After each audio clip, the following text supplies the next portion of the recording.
Steve, how the devil are you? I'm doing great, Warren. Yep. Wonderful to see you. It's always amazing to see you. I think it was NAMM 2020. Has it really been that long? I was last out here, yeah. So, Yowza. yeah, we can't let that happen again. No, it's great to see you. If you ever watch this channel, you know I wax lyrically about your stuff all the time. And there's a couple of highlights, but I have to go and do this. So this, I think, is the best sounding EQ I've ever heard in my entire life. It's the 500. Now, it wasn't originally the X, the one I have, was it? The S. It was the S. We did the A and the S, just like the rack mount versions, and then we consolidated them into the X. And before we get to, how much is this? $14.95. Okay, so that's not cheap, but in the world of Pultec, that is a really great way to get in. It is an incredible EQ that I have left permanently on bass guitar.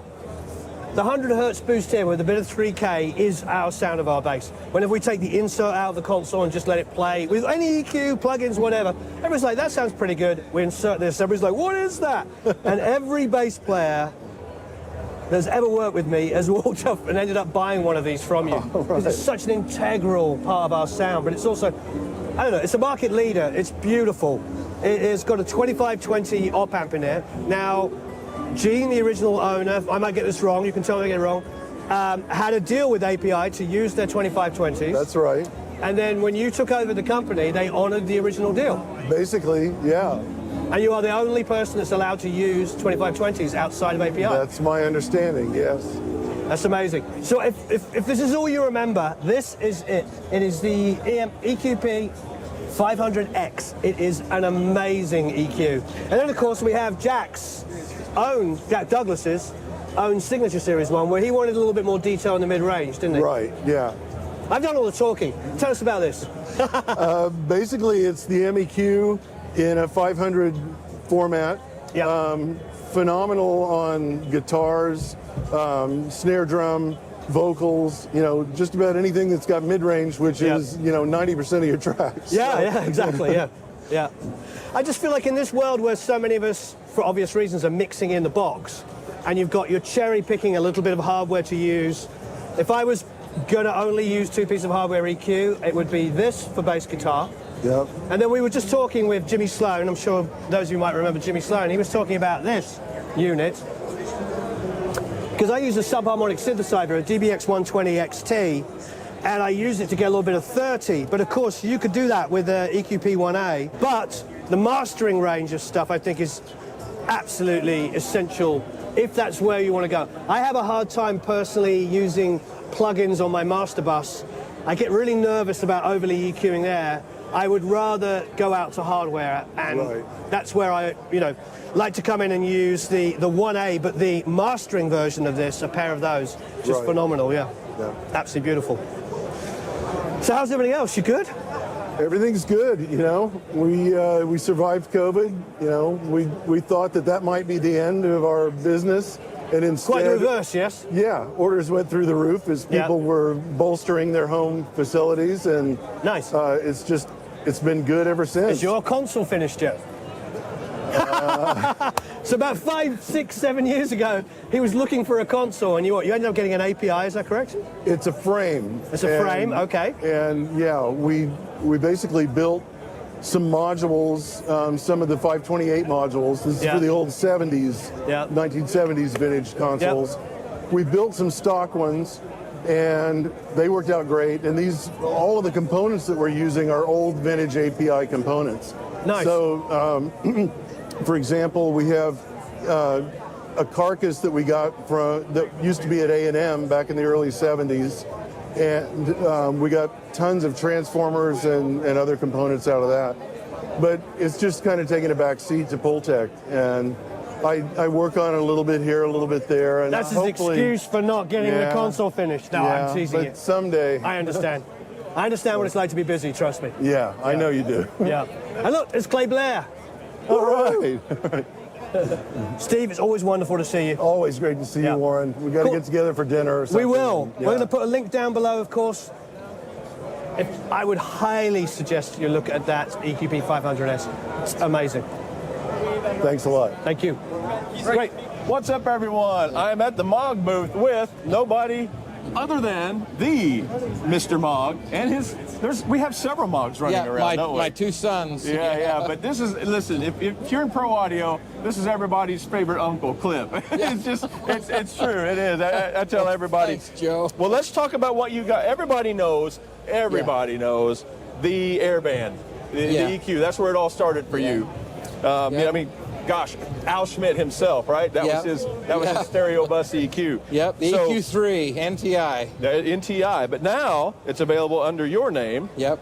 So we have the EQ4 that's available for you across stereo bus, any instruments you want to. Stereo bus, anything. Yes. Yeah.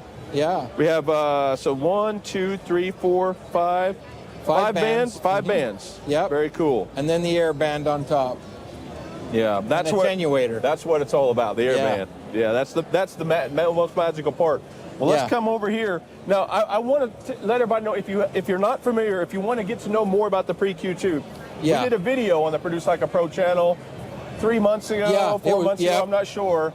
But look that up, because it's not only is there some incredible multi-tracks you can download and mix yourself, but we also we recorded everything through this. Every instrument you hear, all the drums, piano, bass, lead vocal. Ooh. In fact, that was a great vocal. I got to tell you, this is my primary vocal channel now. I'm a big fan of Neve. Who isn't? I'm a big fan of Avalon. There's a lot of things I'm a fan of, and that I've been using for years. But ever since I got this clip, I swear, this is my new vocal go-to, because it's so easy with all the tools we have in the box now to add harmonic distortion after the fact. We can get it as warm, fuzzy, and thick as we want to. Yeah. But if we capture it that way, we're stuck with it. Yeah. And what I like, this is, it's transparent, but it's got flavor. I don't really, it's almost saying it's hard to describe. Yep. But anything you want us to know about this guy? Well, one thing that Joe, that I like about it a lot is the variable high pass. It's a big deal to me. It's a huge deal to me too, because I can take a vocal and I can push it just to the exact level that I need that high pass to be. And it goes from, at the frequency, and it goes from like 5 cycles to 200. Yeah. So that's pretty linear to 200, and you can hit where that happens on a vocal. You can hit where you may want to do it on a bass. So you may take just a little out, but that allows you to have, somewhere to go with what instrument. I use that a lot when I'm doing acoustic guitars. So I'll set it so I can place the mic a little differently than I would have, because now I can control where the bottom end becomes overwhelming. Right. And just dial it out. Dial it out just the right amount, and then kick in the EQ and put some high end on it if you're using a ribbon mic or whatever you want it to do at 40. We have two bands of EQ. Yes. We have low and the air band with all the similar things. If you're familiar with the air band, the 15, the 20, the 40, and on down. So and in this EQ for the bass, it is centered around the bass. I think, what does it go? Can you read that number for me? 165. 165. Yeah. So that's as far as it goes. Yeah. So you got 6 positions there on the low end. Right. So when you high pass, you've got a place where you can put the bump that you want it. Here's one of the things I like about it, is because I do a lot of mixing. I do more mixing than I do recording nowadays. Is it has line level inputs as well. Yes. So I can use the air band on my stereo bus while I'm mixing. Yes. It's not a preamp anymore. It's Al Schmidt's air band. It is. And the low end too. The low end. It's an extremely versatile piece. If you haven't seen the video, I really recommend it. So let's see behind you here. Yeah. We have another one of the things you're known. This is the new guy, right? Well, what it is, we decided we were going to do 200 black, and I signed 200 of them. Nice. Okay, cool. So they'll be the only ones. There'll be 200 that we did, and they'll be signed. But now, circuitry-wise, this is the same. It's identical to this guy. Traditional blue. It's blue, except it's black. It's blue, except it's black. I got you. I like the way of putting that. But so if somebody's interested in getting one of the signed ones, they better signed. They're somewhat fast. We're past 100 now. Okay. So, and I believe that. Well, they're going kind of fast, so that's Yeah. you know. And you got one but they'll other. still be available right now. Yeah. Well, one other thing you're showing. So if you're like, well, I don't really need 2 of these. You know, I don't Not want to this. spend quite that much money, but I really am interested in that preamp.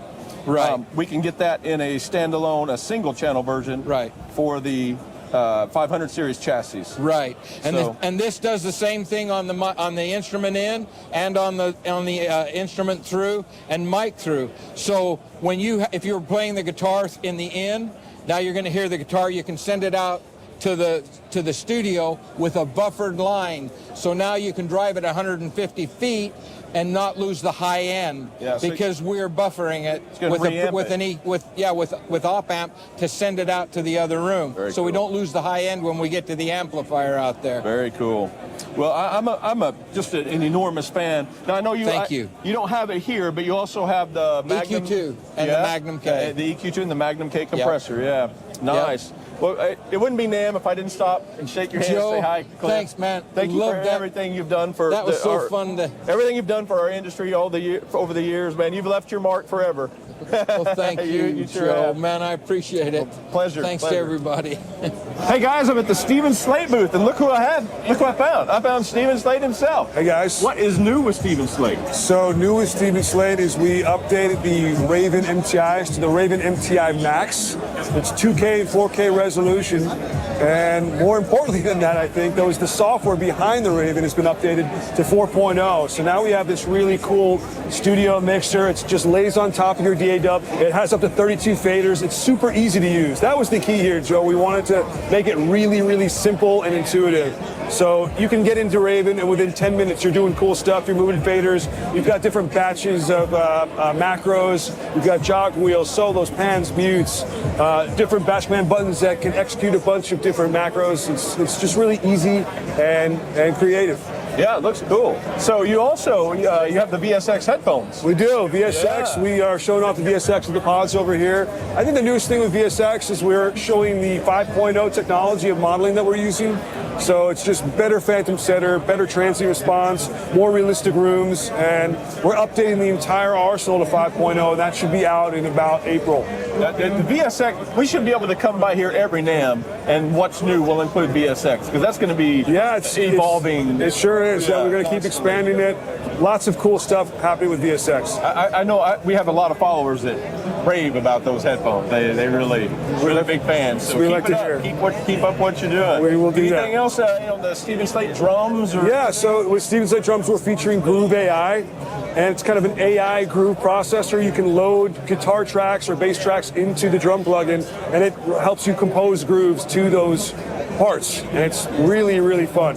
So really, basically everything Steven Slate has something new about it. That's true. We updated everything. Well, it's going to be a good 2024. Yeah, absolutely. All right, well, Thanks, Joe. thanks Thank for you, Produce Like a allowing us Pro. to stop Thank you. How have you been?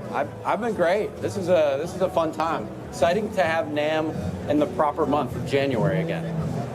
I like it, January. It's, you know what, all the Europeans love it because they're leaving the snow and the wet and the Yeah. cold and coming over here and the sun's out. And same with me. Even in Texas, it's below freezing right now. So, Really? Yeah, I'm glad to be here as well. Yeah. Oh wow, this Yeah. is fun. So you had a pretty fun packed year with the release of the WA1B. Yeah. And I think you got a chance to check it out a little We bit. did? Yeah. Yeah. Yeah. Yeah, it's my guess is you sold bucket loads of them, yes? Quite a lot, more than we thought we would. Good. So yeah, it went very well. Glad to see it. Can't Yeah. complain. What have you got new for us that we are allowed to talk about? Really, the 1B is the latest announcement. Yep. We've got maybe some more guitar pedals coming in a few weeks. Nice. Maybe. Please get them to me. Okay. And doing more vintage recreation stuff with that, of course. That's what we Beautiful. do. But I'm very excited about what's to come in the guitar pedal world because the components we're using are very rare and hard to find, and you're not finding these pedals made. So the magic germanium. Yes. That might be a word. That might be a word. That might be connected. Yes. Good. Congrats. Yeah. Yeah, I know they're. Thank you. What is it? Steve Anderson. I don't know if anybody here remembers Steve Anderson. Wonderful tech. We used to do all of our stuff. Died a couple of years ago. Great guy. He always used to say, "That's really hard to fix," and I say, "Why?" He goes, "Because it's made of unobtainium." Very true. And they're very hard to get. We've actually, when we told a couple other pedal companies that we were releasing these new pedals coming out in a few weeks, Yeah. They were like, wait, where did you get those? We've been looking for those. And we're like, where did you get them? We're not going to tell you. I'm not telling you. you. No. We got lucky. We found a guy. We know a guy. So you know a guy who knows a guy, and yeah. you got it. Well, that's fantastic. I want to hear them. I love your pedals. Thank you. Thank you. Yeah. I'm of an age group where it was all Boss pedals when I was a kid. Like DS1, OD1. Yeah. You know those were the pedals. My Everybody first had pedals were Boss pedals as well. Yeah. Yeah. Although to be honest, when I first started, I couldn't afford them. I remember I bought an Aria Ultra Metal pedal. Okay. Wanting to get the Boss HM2, but the Aria was half the price. But now, I mean, the world is so vast. There's so many different things available. It's ridiculous. Oh yeah. Amount of pedals. It's a big market, and we actually. It's not shrinking anytime soon. I was with Lee Anderton a couple of weeks ago, and he's like, we make more money on pedals gross than we do on PAs. It doesn't surprise me. I mean, when we got into it, I'm a guitar player. That's how I started. So I was really excited to do it. Yep. But I kind of thought the same thing. There's a lot of pedal companies. Why would anybody buy our pedals? Especially some of the pedals we've recreated have been recreated before by other people. But we're a pro audio company, and so we really care about sound. And I mean, we're testing these, and you've seen my studio. Sure. In a beautiful, gorgeous studio, listening, laser focused, dialing these things in, and I think we're maybe going the extra mile in ways other companies may not be. So. Yeah, I believe it. Yeah. That's what you do, my friend. Yeah. That's what you do. So, what do you say? A few weeks. When? February 13th. February 13th. Yep. Great. Yeah. Great. And you're not allowed to tell me what pedals they are? Not yet. Hillary will kill me over there, our marketing lead. So. Hillary, I want to know what pedals they are. We'll show you secretly in the back room. Oh, secretly in the back. Yeah. Okay. Well, I'm excited for you. Congratulations on everything. Thank you. Yeah. I mean, this has been the great thing about the industry, the democratization, that everything is just getting to a place. Because otherwise, hardware was going to disappear. Well, let's think about it, right? We used to have commercial studios. That was the only place you could really record because they were the only place that could justify buying all of the equipment. They charge a lot to record albums. People are making a lot less on selling albums than we used to, with Spotify and the way we stream. So, yeah, people can't even record labels can't always justify spending $5,000 on a compressor and $10,000 on a microphone. The return just isn't there. It's exciting to see our stuff being used. I mean, obviously by end users at their homes each and every day, but also used by professionals and on hit records. Like Dolly Parton used our WA-47 on the entire rock album, the whole thing, right? And it's just like, wow, but even those people are like, hey, we want to use things that make sense, that sound great, that are more reasonably priced. Yeah, and there's so much more logic to it, like what we're talking about with this mic that you may or may not be recreating. I mean, it is essentially an inexpensive mic, but because it was used, and when I asked Jeff Emmerich why, not that I'm saying this is a D190, but why they used that particular mic, his answer was because it's plugged in. So it suddenly becomes this really expensive microphone. Yeah. But he said John Lennon was so demanding, it was like, acoustic guitar, vocal mic, blah, blah, blah, and I get it. You're working with an artist, you've got an idea, you use what is to hand. And this mic, allegedly, this mic was used in all kinds of different situations because it was just a utilitarian mic. Yep, overheads, live vocals, studio vocals. Yeah, overheads, mono overhead on Ringo's kit. Yeah. Insane. Yeah, I think Let It Be, it was used as a vocal, I think on John Lennon as well. Yeah. So, yeah. He had an idea, he wanted it down, it was plugged in, so they just took the stand, went up, and off you go. There you go. Here's a mic. It works. Yeah. So I like that, because it's a good ethos for what you guys do.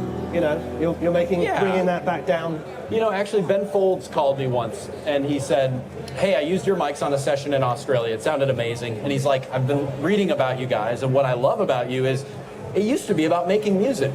Yeah. And now, because equipment's gotten so expensive, he's like, it's about like, ooh, can I touch that fine piece of jewelry? I'm scared to make my music in front of it. He's like, but you're creating stuff that sounds amazing and allowing me not to be so stressed out about my $10,000 mic purchase and focus on the music again. He's like, it used to be put up a mic. We don't care what mic it is, put it up. Just kind of like what you were talking about with the Beatles. And so I liked that way of thinking about it. I hadn't really thought about it like that till we talked. So yeah, I think it makes perfect sense. I've got talking. We did a live at Abbey Road with the Fray, I don't know, 10, 15 years ago, and I said to him, yeah, we really want to use a 47, or actually a 48, because they were more famous for using a 48, because, you know, John would be on one side, Paul on the other. And so, foolishly, they did. They used a 48 on Iger's vocal while he was playing piano, with the whole band in the room live. So, of course, the vocal mic was basically another room mic. And most of the time it was okay. But a couple of times it was unusable. So I had to take other vocals from other places, and we had a live recording, and it was done on, I don't know, 58 or something like that, and I just dropped it in, gave it the same EQ and compression, and nobody could tell you. I could play you that now, and nobody would go, oh yeah, that's definitely not the $35,000 mic, that's the $100 one. Nobody would know. You know, so we sometimes get a little bit caught up with the vintage schmintage. Don't get me wrong, we love the romance of it, which is why we're holding microphones. And a lot of that gear sounds really good. It's funny you bring that up. I'm sure you've seen this. There's people on YouTube that have like Pro Tools sessions of famous songs. Sure. All separated out. I may not have those. I know, and somebody came into our studio that had one of those, and these were, you know, some pretty cool songs like Michael Jackson and everything. And we're soloing like Michael Jackson's vocal on a famous hit. Incredible, and it's no joke, like distorting. Yeah. The vocal's distorting, but the way it was put into the mix, you couldn't tell. So I don't know if it was hitting the compressor too hard. It was probably an SM7. Well, yes, because he used that a lot too. Yep. But it was just kind of interesting to me. I'm like, you know, we love great sound. We make products that we feel like definitely compete. I mean, as I mentioned earlier, Dolly Parton using our mic on an entire rock album, they feel like it competes. But at the same time, I think we can sometimes get overly obsessed with what gear am I using and forget to make the music, you know? If Michael Jackson can put out a hit album with distorted vocals on it, maybe we need to chill out a little bit, and you hear his foot tapping the whole time, and he's like, and like hitting the mic, and it doesn't matter because his groove was so good, everything was in time. Yeah, it worked, right? Yeah, we do emphasize the gear a little bit too much, but like I said, I do like the romanticism of it. And when you do, or maybe do actually produce this, I will be first in line. Okay, sounds good. Yeah, I got one, and it was found for me by my friend Ron, and we went through a lot to get one that worked well. And I think the other thing is, and correct me if I'm wrong, people, but I believe that the originals are very, very hard to repair. So yes, and the filters on them can wear out over time because it has a high-pass filter on it right here with this ring. They can wear out, not work so well. Let's talk about the 1B again. Yeah, the 1B. So I had a lot of fun with this. I would go into like pretty much any studio in the world, and everybody, no matter genre, uses it on a vocal mix. Mark Endo was the first person who I respect, amazing mixer, who used the 1B.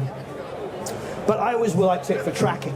I always liked it because you can clamp down and it's not that audible, the grab. You know, and that's one of the things, because my classic combination was the DBX 160 VU into an 1176, and I tap the 160 lightly and then get the 1176 to grab it a bit more aggressively. But you can have moments where the singer's like, bah! And it just, you hear it. Slams too hard. And it just goes, so instead of being like, la, it goes, and of course, it was ripe to be done. And it's funny because I think when I came to the office and said, you should really recreate that, and you're like, well, actually. It's like, that might be coming out in a few months. So, it's been an exciting thing.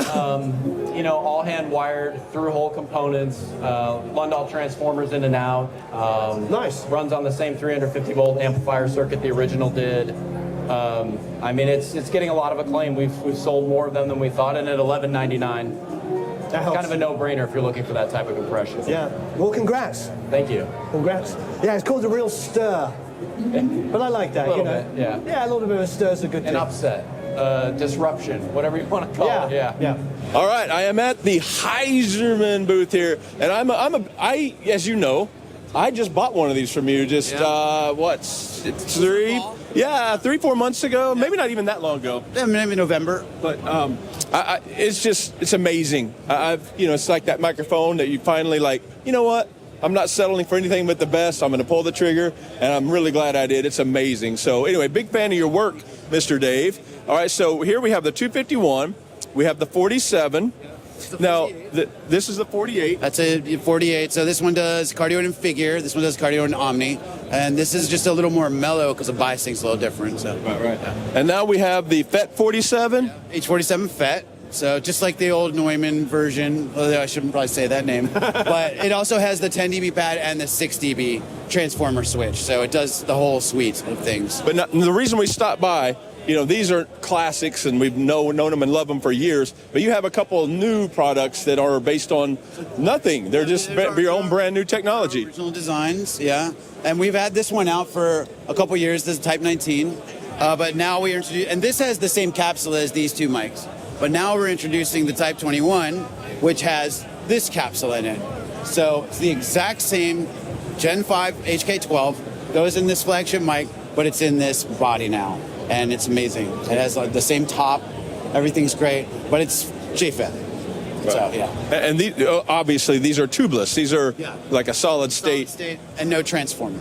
Okay. Yeah. Okay. So they have a lot of low end repro. They go down like 15 hertz. They're fast, but they're really vibey for solid state mics. Solid state mics can be a little clinical sometimes, but the way we make it, we put the mojo in it. So I know I have been wanting to hear this. I believe it was, which one's the 19? This is the black one. Yeah, I've been wanting to hear that on tom-toms. I'm a big fan of AKG 414s, for example. And I was told, I don't know if it was you or somebody at an event we were at together, that this made a really great condenser tom mic. So it's a 47 capsule. It is. Yeah, it's the same capsule as the H47 tube and the H47 fat. And it is amazing on tom-toms. And for some reason, the figure 8 pattern in these, the null is just 0. It is amazing. So since this has the 251 style, the CK12 capsule, this would be overheads, acoustic guitar, all that kind of stuff, right? A little more top-end shimmer. So, anything you want. Like the Type 19 seems to do really well on guitar cab, acoustic guitar and piano as well. But I think maybe this might be better for, any acoustic strings, rooms, probably vocals as well. They're both good vocal mics too. U.S. price on this? I think this is going to be $14.99. Okay. So that's $9.99. This is currently $14.99, but I think we're going to do a little price increase because we haven't done that in a couple years. Yeah, but we are going to launch this with $14.99. Okay, awesome. Thanks for allowing us to stop by, Dave. Thank you. Appreciate it. Hey guys, Joe. I'm at the Safari Pedals day one with my friend Noam. How's it going? So I got to tell you, I've got some of your plugins. I've bought several of them. I've been seeing this logo right here. Oh yeah. Pop up on my Instagram a lot. So you're killing it on the Instagram ad. Thank you so much. All right. Well, tell us what's new. Well, Safari Pedals. We're releasing a plugin every month or so. And next 2 weeks, there's going to be out. There's a Ladybug that's coming out. It's a lo-fi reverb plugin, which is pretty crazy. Yeah. I always try to put a bunch of stuff on a reverb to make it kind of lo-fi and weird sounding. Wacky. So wacky sounding. Yeah. So I tried to stick it all in one plugin. I got to tell you, one of my favorite reverbs currently, in between Christmas and New Year's, I downloaded a bunch of new stuff to play. And I think you got one called Rhino. Is that right? Yeah. So it's like a take on the old 70s hi-fi spring reverb. It's just wacky. I don't know what else to call it. And anyway, it's a lot of fun. Thank you. I've got it on my, as one of my options on a lead vocal in mono, just to be that. It's really it has a certain vibe. I think that it's tons of vibe. Yeah. Now you've got multiple reverbs now, but you also have a compressor. Correct. Tell us about it's called the Owl. Yeah. So the Owl compressor is where's it at? It's right there. Owl Control. Yeah. So the idea behind the Owl Control is essentially have 4 compressors in one. So there's like a smooth setting, a pump setting, lo-fi setting, and mix bus. And when you switch between them, the whole parameter control changes. So the ratio changes, the speed changes. And I also did something that's kind of unique with the speed knob. So instead of having attack and release, it's both at the same time. Okay, so turning that alters both attack and yeah, because a lot of times you want a fast feel, but you wouldn't necessarily kind of know where the sweet spot is on, let's say, old school kind of vintage effect compressor compared to, let's say, something 2B or something else. Yeah, so, 2A, 3As where it's all just So the idea is to kind of fix that with an easy knob where it changes between the settings. So if you're going for a fast speed on a smooth setup. It sounds completely different. This is another one I have I have this one in my template now as well on drums. It's very cool. Thanks. Yeah, very cool. Well, you guys are killing it online, so it's pleasure. So much. And right before we went on camera, we met today for the first time, and he offered to give away 2 everything bundles to our members here. So today, there's going to be a link where you can enter to win a host of prizes for day 1, hopefully, and 2 bundles of all of this could be yours. All right, thanks for watching. We're big, we're bad, we're back with Philip at Austrian Audio. How the devil are you? How are you? I'm good. This is day 1 of NAMM. What do you think? Has it been nuts? Well, judging my voice, I would say it's a great show because I'm really starting to lose it. So am I. I've done 2 panels. Oh. Yeah, but it's great. Lots of talking. It's talking. great to be back. It's great to have so many people here. So, yeah, really excited. Well, Martina, I don't know where you want to start, but Martina told me that you have these new, very, very nice headphones. Absolutely. Tell us all about them. This is Austrian's audio step into the high-end segment. Right. This retail for $2,600 roughly. So it's definitely high-end. It's definitely high-end, but we have designed an all-new driver for them. Okay. With a diamond-like carbon-covered membrane dome, a ring magnet system, a little bit bigger size. It's 49 millimeters now. With actually the ear. Oops. Oh, so it's only magnetic. That's magnetic. And we have some nice features on here. If you look at the ear cup, you can see that you can actually tilt it. Okay, that's good. Which is very nice because not all our ears sit exactly the same way. So we can reduce the size of the whole cup a little bit and still accommodate for a lot of different ear shapes. You might wonder about the plugs because they are banana plugs. Actually, they have a lot of conductive surface, which is very nice. Yeah. And in this high-end community, people love to do their own cables. Sure. It's very easy to solder banana plugs instead of Lima plugs, for example. Yeah. And actually, we have already put the 3D data for the housing on our website, and people are already starting to assemble their own cables. It's great fun. I've got to hear them, though. Oh, they're light. That's good. So you can wear them for a long time.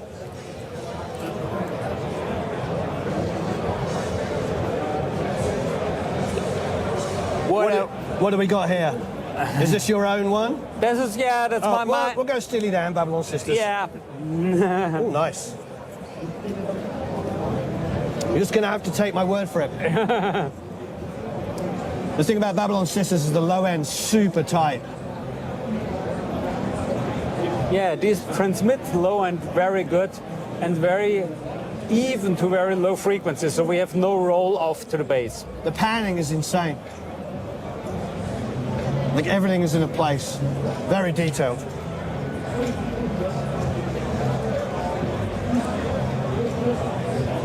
My son's the biggest Steely Dan fan. Oh.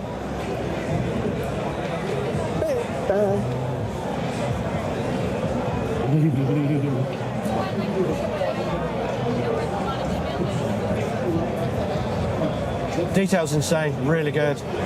How long have you been developing these?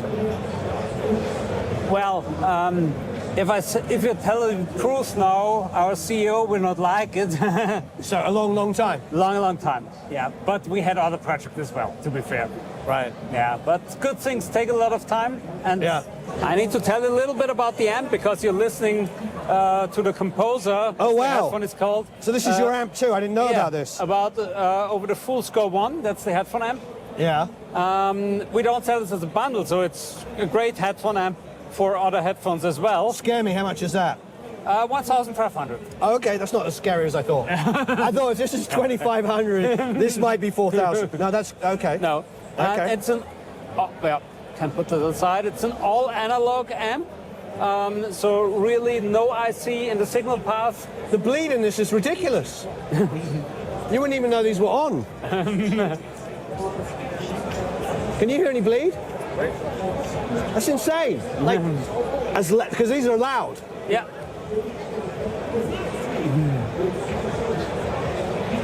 Matt. Listen to these. All right. What about Like the bleed is insane. You can barely tell they're on. Then put them on.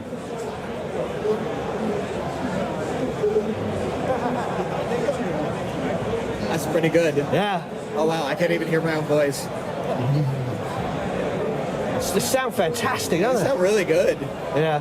They're not cheap, but but they're like, you know what I mean? It's sort of really. I have no idea what you're saying to me right now. This is great. Very cool. I didn't even. I mean, you think, oh, they're not on, and then, oh wow. Low end's beautiful. He mixes a lot of hip hop, so that's why I wanted somebody who understands low end. I see. So this is beautiful. Actually, the headphone amp is a very powerful amp, all analog design, no IC in the signal path, even the linear power supply. But it has a very fast rise time of over 200 volts per microsecond. So this plays basically to 1 megahertz, which is great for transient material. So if there's any flaws in the transients with this amp, you will notice it. Wow. That's great for an engineer. That's Pretty scary. That's a bit scary. If Going back you- to my old mixes. If your favorite, exactly, if your favorite track isn't produced perfectly, you may want to switch it off. Basically, what we have here is the TTT button. You can switch this true transient technology, as we call it. Let me hear it. You can switch it off. Then it's still a very good amp, but it's slower. So what is that's now on? Now it's on. It's on. Okay. If you push it, it's off. Take it off. That's ridiculous what he did to the S's. Yeah. Yeah. Yeah, the S's are And like this is- huge on the vocal. And this is only rise time. This is not altering the tonality. So Right. basically with the TTT button off, it plays up to 200 kilohertz. Okay. And with on, it plays to 1 megahertz. You wouldn't believe that you could hear that, but Oh, you yeah, you can. can. Have, I didn't know what you were can. doing because I was sort of trying to understand. I was like, oh, the S's just kind of like came forward. Yeah. Not like in a brittle, horrible, offensive way, but like. Yeah. But you can see that if there's flaws and transients, you might want to take it off if you still want to enjoy one of your favorite tracks, because sometimes good music is not recorded perfectly. Thank you. Dankeschön. Tell us more, oh wise one. The Mic Creator is something that we released very recently, and it's a microphone, but it's also an interface. So it's not only an USB mic, but it has much more options. Also, the connectivity is USB-C. So basically, you can plug it into your iPad or even your mobile phone if you have the right connection. Yep, there you go. And then you can do your recordings. What can you record? You can actually record the cardioid capsule that we have on this little guy here, but you can also attach more stuff to it. If you want to do proper recordings, you might want to get the Mic Creator satellite, basically the same capsule, same condenser capsule here. You can do stereo recordings, you can use it for interview situations. So left channel, right channel, interviews. Exactly. Nice thing is, you never lose the opportunity to connect headphones. If you, for example, have to do an interview in loud environment, can happen. You have that possibility. What can you do, else can you do? You can also connect, for example, a guitar cable, and I have that one here. Nice thing is, if you attach that one, it will automatically switch the inductivity, so it works well with the guitar pickup. So you just use the in and out here. Is it USB-C powered or does it have its own power? No, it's USB-C powered. Oh, okay, great. Doesn't draw too much current, so works very fine. Nice. You see that it's quite heavy and subtle, so you can actually. And there's just different colors. I was gonna come to that in a second. Yep. After I explained that you can also connect a lavalier microphone to that if Nice. you want to, and if you use our lavalier microphone, you can use the others as well. But then you still have 2 plugs for the headphones because we have this while up here where we have a headphone output. Is this your lavalier? That's our lavalier. Yeah. How much are these? Let me look it up. It's quite right. Edit. It's like 39, something like 49, so quite affordable. Actually, the mic creator itself retails for $199. Yeah. So that's this little guy here with the cables. If you want to have the mic creator studio at the set, it's basically containing satellite and the mic creator itself, plus this little mini bar, the only product that has a mini bar integrated. Nice. And as we were talking about the cover, what you can do is you can actually put off the plates here and, for example, I do see. your own little plates here. It's nice if you have, for example, have a channel, because if the microphone is in the right position, it usually is in the picture. Right. And why not then use it for your branding, for your channel? You can do that. You can easily do it with a foil, print on foil and stitch it out, or you can even order plates with printing if you want to. Nice. So you have nice options to customize the product up to your needs. Wonderful. That's really, really cool. So we're going to do a giveaway of what, the set? The set. Yes. The set. Okay. So you can enter down below. There will be a link where you can win the what's it called? The whole complete set? That's the Mic Creator Studio. Mic Creator Studio. So we're with Matt McGlynn, who's drinking some water. So he's like, why are you filming me? But I just told him he's one of the few people in this space that, yes, sells things. But he always is trying to help people. We brought you on YouTube a couple of times and inside Produce Like a Pro Academy. Yeah. And he'll happily talk about competitors' microphones and be very, very complimentary about what other people do. At least some of the time. No, most of the time. Yeah. I think you know and love microphones. I do.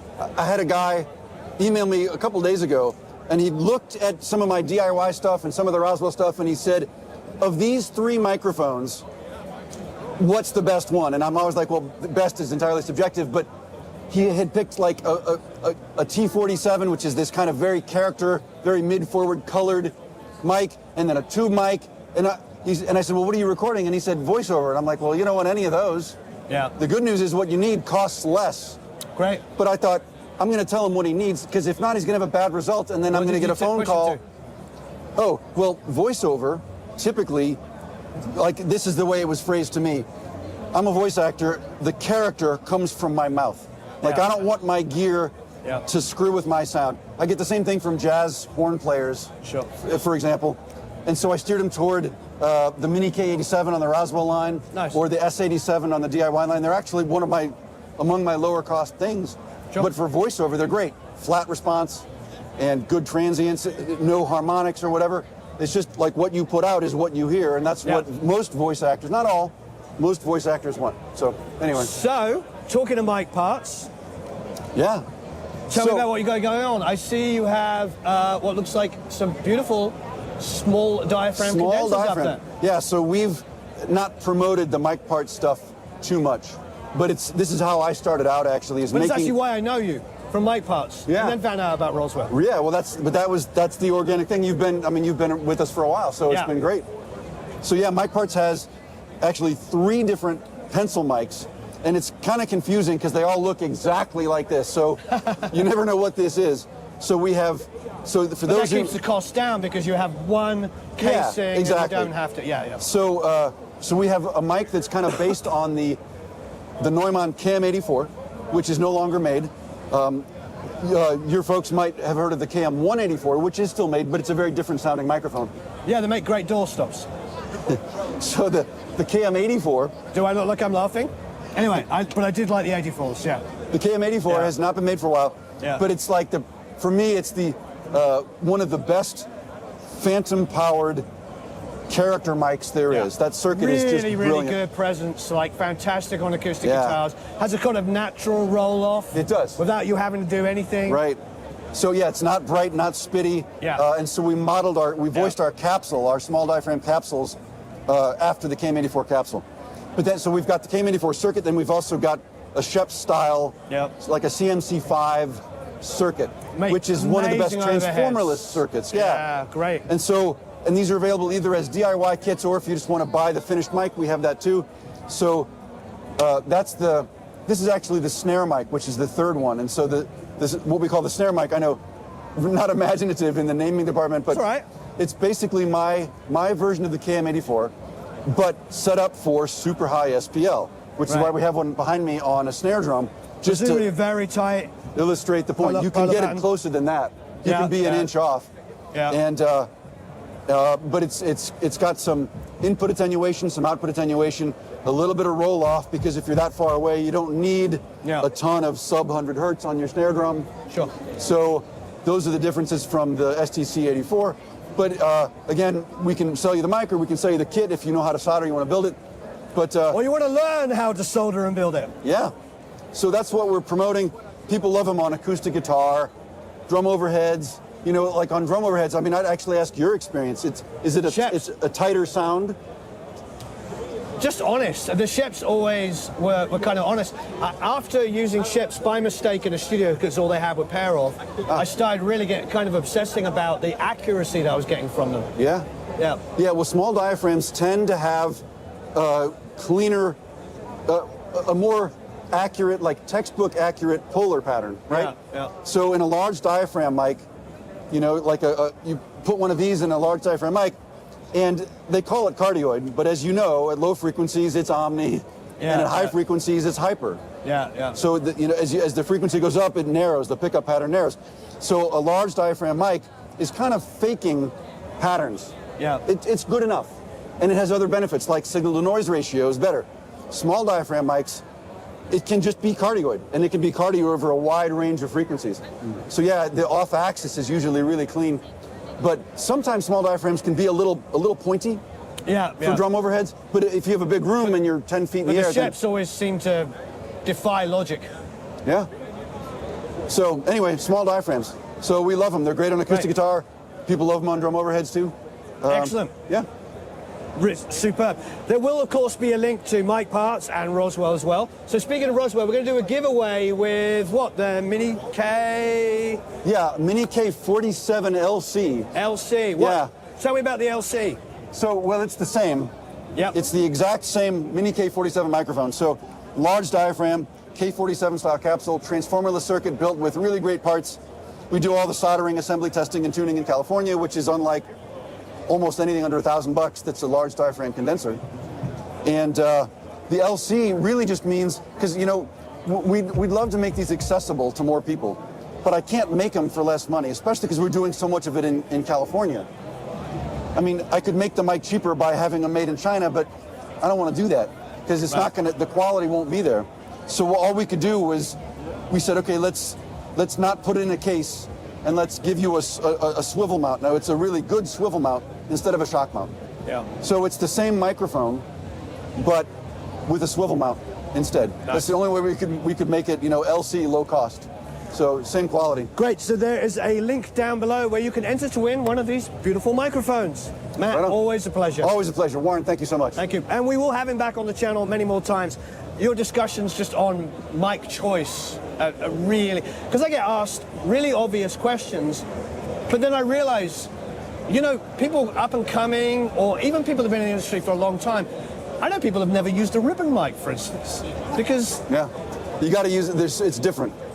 Everything about it is different. Yeah, and so, and you love to be able to explain things in common sense terminology. I love that about you. Oh, good. Well, I'm happy to help, and I enjoy doing it. So I'd love to be back on the show. We'll do it soon. Thanks, everyone. Enter down below to win one of these beautiful Mini K47 LCs. So we're over here at Musik Hack, and Joe actually already uses this. So I was like, come on camera and tell us how you use it. Sam, lovely to meet you. You too. So just break the ice here, and then I'm going to have Joe take over. But so tell us what you've got here. We've got a full-on mastering chain, and we're trying to split the difference. Like, we don't There's plugins where you get one knob, but you get one sound, and there's plugins where you get an airplane cockpit, and you got to research it for a million years. So we're all about trying to get results where you can understand quickly what you're dialing in and still have creative control, right? And so... Hey, I'm dumb. The other thing when you go to a studio, I remember being a kid and you go in and there'd be like the Alesis 3630. Remember that? And it had like 157 knobs on the front in a 1U. And then you go into a real studio and it had like input and output and threshold, and you were like, oh, okay, that makes sense. So I like simplicity. Yeah, we want you to be able to trust your ears and not have to work, like, we'll be technical so you can be more creative. Right. Right? So we have like the middle row are the most important controls, right? Yeah. A little bit of tone control, get your loudness right, get some stereo width so that you can like feel the expansive space, and then a row of kind of like fix-it buttons on the bottom. They're not for every mix, but you may need a little bit more saturation, you may need to clean up a little mud, or add some sort of tape effect, or lean the mix in a creative direction a little bit. And then at the end we have a output filter, so you can audition it as if you were in a studio with NS10s, or kind of like it's in mono, so you can make sure your phase is good and all that kind of stuff. Nice. Yeah. And this gentleman here, Joe, uses it. It just so happens I have it. Yeah. To me, what I'll say is everything about it is great. I mean, it does a lot of things. It had, like you said, the tone control, the thickening, the tape saturation, all that is cool. We want all of that, right? But how loud can we actually go cleanly before things start to break up? You know, like, I don't think there's any secret that some of our limiters of the past, you push it to a certain point, you can get it as loud as you want it to go. Sonically, it sounded terrible, right? It all broke, it just fell apart. And so, but professional mastering engineers are always capable of this crazy volume, but also retain, it still sounded like my song. Right. And that's what they got paid to do. Well, fast forward, I got this. I have a couple other tools that I use regularly that are great, industry standard tools. I won't say any names, but I thought, okay, I just want to see side by side. And I started pushing it.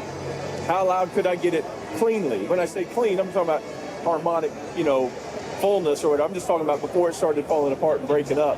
How loud could it be and still sound good? And this one. This one. And it's like, oh, okay. No, I mean, by multiple decibels. No, I'm not talking about a tenth of a decibel. I'm talking about considerable. And I was like, okay. And that's, to me, that was, so if some of these guys, some of our friends out there are mastering their own work, and really trying to compete with the professional mastering engineers of the world, but feel like things fall apart when they get their loves up to where the professionals get it, this could be a tool that helps some of those guys. It really could be. It helps me. When did you bring it out? How long's it been out?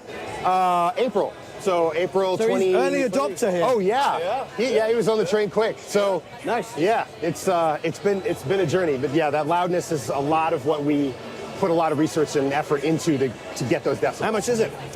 It's $175, and then we've got a plan where you can do a rent to own for $35 a month for a bit. Nice. That's it. Yeah. Very nice indeed. I bet there's some of these guys that would like, win one like we were talking about. Yeah. Oh yeah. Well, you can. You can enter to win. Enter to win. There will be a link down below to win one of these lovely Masterplan plugins. I must put on a pair of headphones and listen.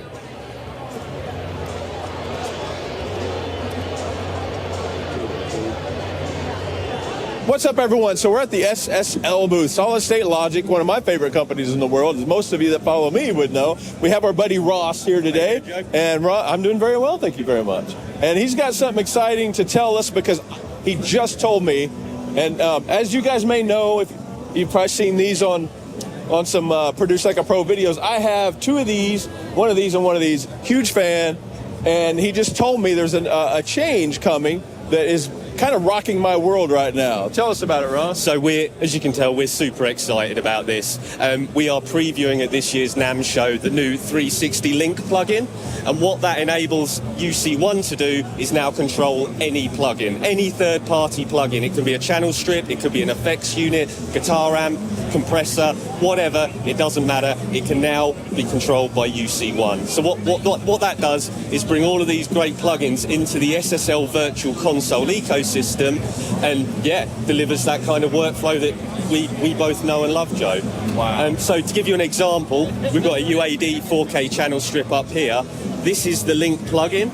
So what you start with is a bare plugin, and you can drag and drop parameters, or it comes with a set of factory maps shipped for all of your favourite channel strips. So we've got range from UAD, Harrison, CLA Mix Hub. It's all in there. Okay, so for example, in just the SSL channel strips alone, we have not only, of course, you have your 3 flavors. Yep. Waves has theirs. Brainworks has theirs. Slate has one.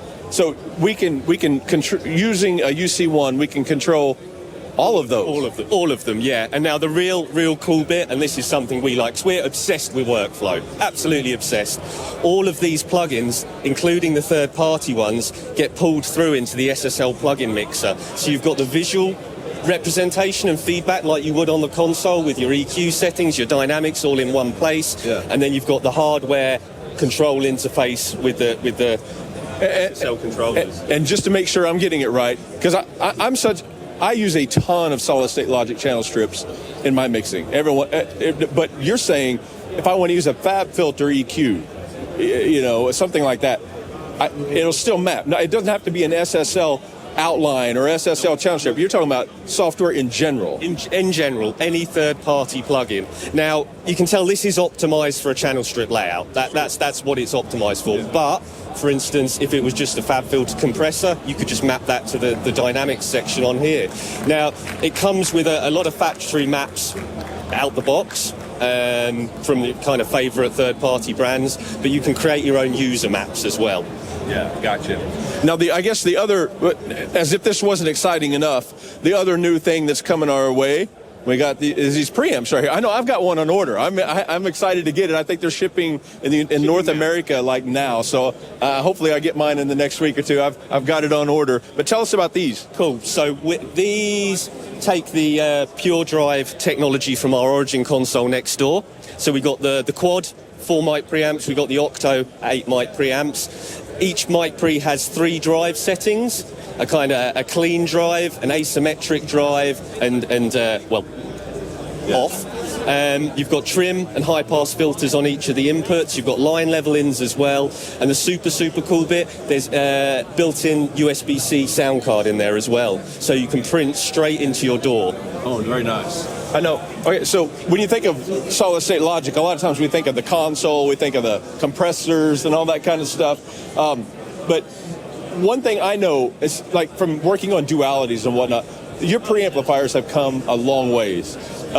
We can still get the ultra clean thing, the high headroom, super clear. Hey, this is what it sounds like, and this is going to be this is what it sounds like before. This is what it's going to sound like after. But now we have the ability to add harmonic distortion of various flavors. Exactly. So these units will do the 9K super clean, super quick, sort of reference presentation, similar to Big 6 and some of our, like the 9K series, but you start engaging the drive settings, and it mimics the Pure Drive pre found in our Origin console, which is very much non-linear. It gives you more saturation and drive with higher gain levels, or the new drive setting, which is exclusive to these 2 boxes, is the asymmetric drive, and that kind of tightens up the low end a little bit. It blooms the top end and sort of smooths it slightly. It's a new SSL flavor. And we've got users using this for traditional tracking, but we've also got people using it to reamp MPCs and drum machines and going in out of their discrete outs into the individual inputs and starting to use drive settings on hi-hats, cymbals, claps, making your 808 kick thump a bit more, things like that. So it's really an incredibly versatile box and is offering producers, engineers, new kinds of workflows. Nice. Well, cool. I can't wait to get mine. I've got one on order, so you got yourselves a customer right here. All right, guys, thank you so much. Oh, some Cure.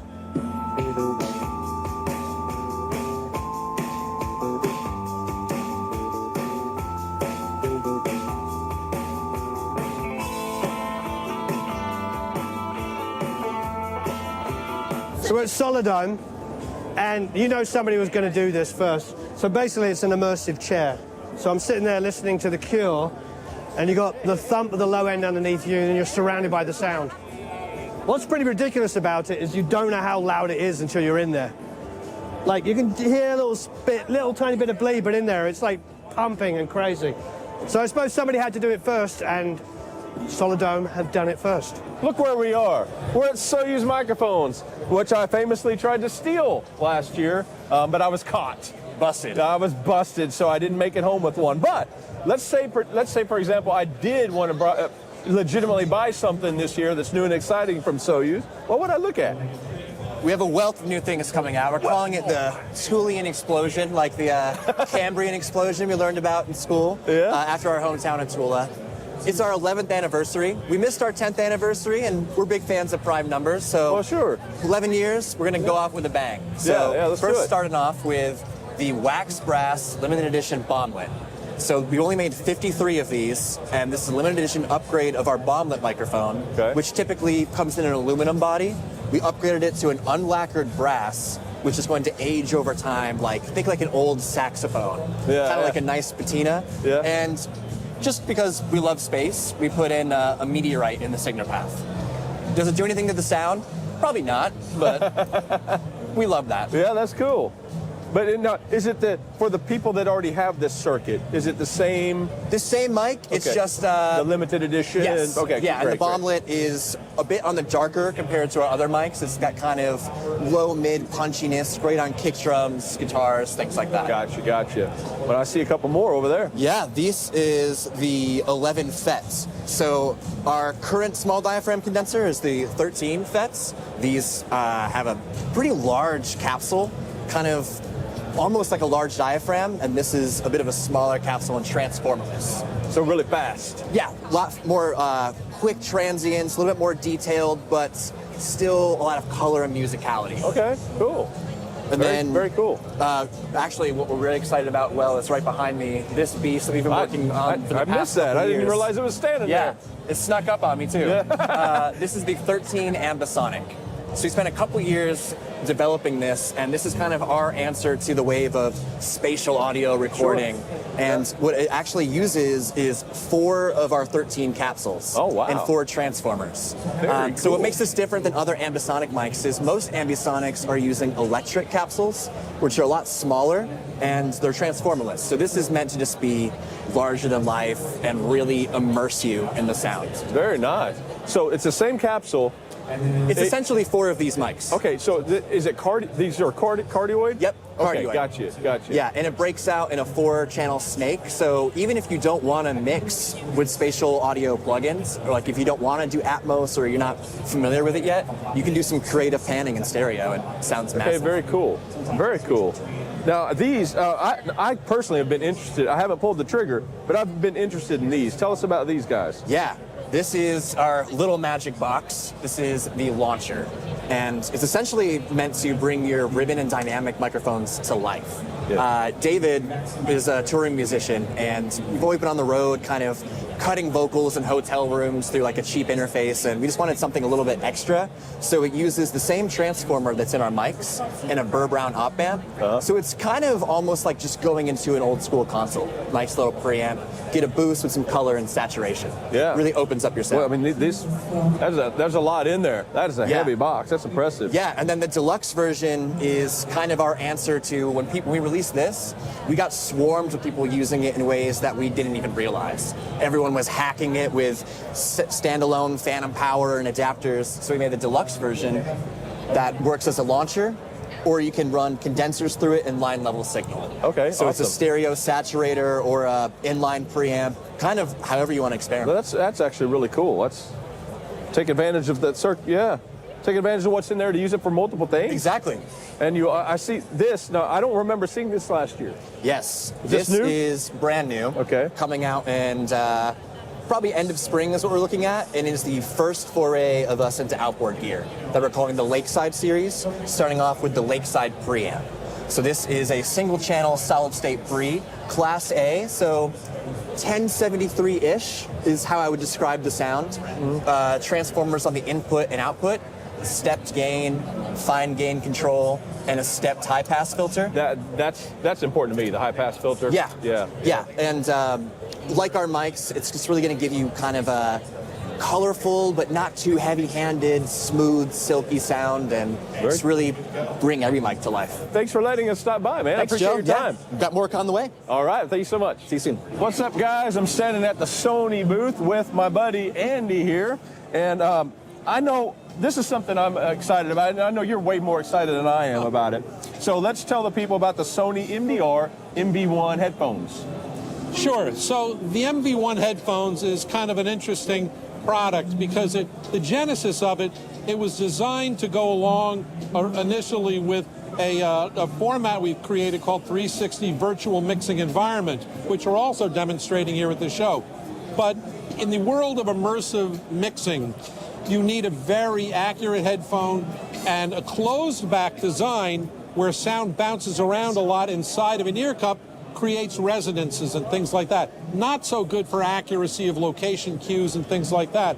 However, in an open back design, you don't have those resonances. But there are other issues that are common to open back headphones. So, for example, since the sound kind of leaks out, so does a lot of low frequency energy. And we didn't want to suffer those trade-offs. So the MDR MV1s were designed ground up to be kind of a unique headphone in a lot of different respects. First of all, we are kind of referring to them as a reference headphone because they cover the frequency range of 5 hertz all the way out to 80K, if you can believe it. I do believe it because I've got a pair and I've heard the low end. And you hear the low end. But a headphone that can go from 5 all the way up to 80, that's quite a challenge when you consider that the diaphragm inside has to be stiff enough to do 80K, but pliable enough to do 5 hertz and even lower. And to do it smoothly as a transition between that entire range, it's quite a challenge. So our engineers designed a new diaphragm, and the diaphragm has a very unique structure, which is something called curved corrugation. Because the problem with low frequency on open back headphones is, again, the energy leaks out, but we didn't want it to. And if you crank up the volume on a headphone, the low frequency is what is generally going to distort first, and you don't want that distortion either. So they came up with this concept of a curved corrugation. It's sort of the edge pattern on the diaphragm, and it yields a much lower distortion byproduct of cranking up the volume. However, in order to finely tune the low frequency and give these headphones body, they came up with something called a tri-duct structure. I think we probably just missed the slide that shows it. But on the back of the diaphragm are 3 little posts that have a hole drilled in them. And the size of the post, the width, the size of the hole is very specifically decided on because those act as tuned resistors, tuned air resistors that finely tune the low frequency to keep it tight, to not have it be mushy. So that's important. Sonically, they're incredible.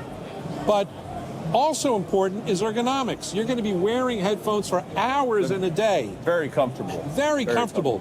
You don't want to be sitting there going, I'm wearing headphones, I got cables all over, I'm wearing... The MV1s are crazy lightweight. Aren't they light? They're very light. We've had people say, it's like wearing whipped cream. It's like wearing air. But the point is that you pick them up and you go, oh, these are plasticky, but it's not plastic. This is an aluminum alloy that we specifically came up with a method for drilling all of the little holes and cutting the slits so that these could be open back designs. And we intentionally took every part on the headphone and lowered its weight in 1/10 of a gram increments to get the weight down as low as possible. But these are professional tools, so you can't go too far or they will no longer be robust parts. So we took all the weight out we could without sacrificing robustness and structural strength. And so that's the other thing.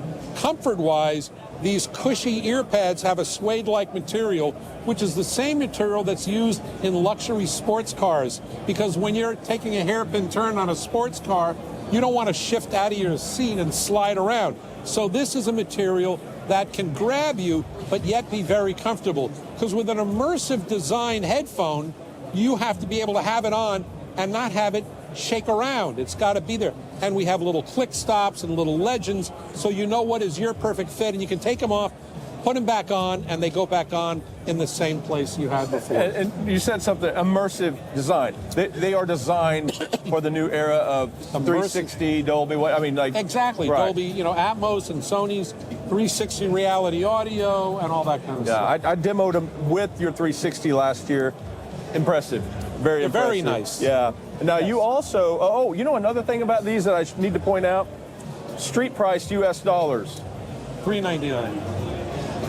But for an open back design, that's amazing. We nailed it in terms of an open back design.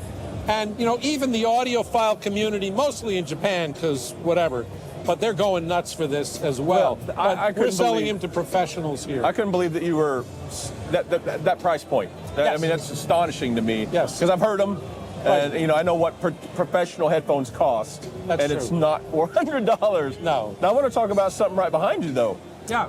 I think you are kind of responsible for the revival of the 800. Is that right? I am. We make a very high-end microphone called the C800G, as you know. I see it right behind you. It's a microphone that we designed in 1990 as a tube microphone.